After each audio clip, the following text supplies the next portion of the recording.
কিভাবে বিরিয়ানি তৈরি হয় স্টেপ বাই স্টেপ সেটা আপনাদের দেখাতে শেয়ার করব।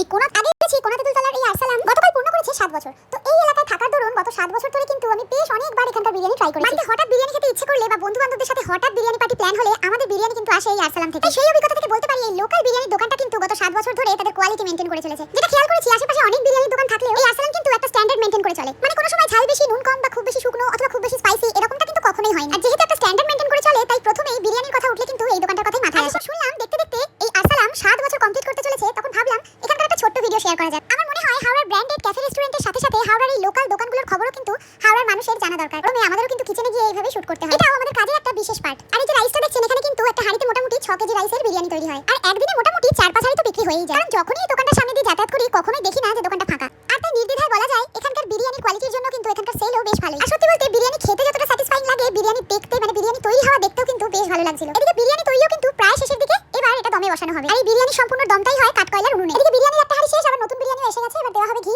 এরপর একটা নতুন হাঁড়ি থেকে যখন বিরিয়ানিটা আস্তে আস্তে কাটা হয় মানে প্রথমে রাইসটাকে আলাদা করা হয়, আর যেহেতু নিচে একেবারে চিকেন মাটনের লেয়ারটা থাকে বিরিয়ানি সার্ভ করার সুবিধার জন্য চিকেনের পিসগুলোকে কিন্তু উপর দিকে রেখে দেওয়া হয় আর রাইসটাকে আলাদা করে দেওয়া হয়।